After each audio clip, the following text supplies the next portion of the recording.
guys આજે હું તમને રેસીપી શેર કરું છું દલિયા એટલે ફાડા ખીચડી આપણે ગુજરાતીમાં કહી હિન્દીમાં દલિયા કહી તો મેં એમાં ઉમેર્યું હતું ટમેટા ડુંગળી ને લીલા મરચાં લીમડો યુઝ કર્યો તો અને ઘરના મસાલા અને તેલ મૂકી દીધું હતું કુકરમાં તેલ આવી જાય તેનો વેટ કર્યો અને મેં કુકરમાં જ બનાવ્યા હતા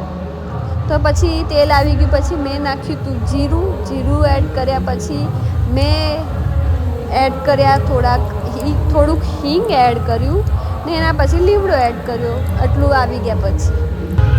ગાઈસ પછી મેં એડ કર્યા હતા લીમડા મને લીમડા ખબર નહીં મને બહુ જ ભાવે હું ગમે તે રેસીપી બનાવું ને મને લીમડા હોય ને તો મને એનાથી તડકો અલગ જ આવે અને એની અલગ જ ટેસ્ટ આવે ને એના રેસીપીની અલગ જ સ્મેલ આવે પછી જે મેં વેજીટેબલ્સ સમાર્યા હતા મેં એડ કરી દીધા એક સાથે જ બધા એડ કરી દીધા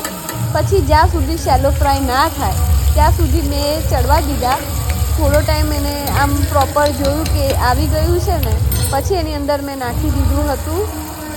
આપણે જે મસાલા હોય ઘરના એ દેશી મસાલા જ યુઝ કર્યા હળદર ધાણા જીરું મરચું અને છેલ્લે મીઠું એડ કરી દીધું સ્વાદ અનુસાર મારી સાથે હંમેશા એવું જ થાય કે જ્યારે હું કંઈ રેસીપી બનાવું ને મારાથી કંઈક ભૂલ થતી જ હોય મારાથી વધારે મરચું નખાઈ જ જાય આમાં આટલું બધું મરચું નાખવાનું નહોતું કેમ કે મમ્મીએ મરચાં લાંબા સમાર્યા હતા છતાંય મેં અડધી ચમચીથી વધારે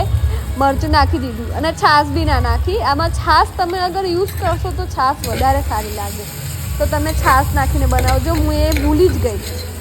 એટલા માટે પછી મેં મારી રીતે બનાવ્યા પણ સારા બન્યા હતા આમ પણ અને મેં થોડું જ પાણી એડ કર્યું હતું સાવ અડધો જ લોટો અને આવી રીતે આનો મિક્સ કર્યું હતું થોડું પાણી એ જ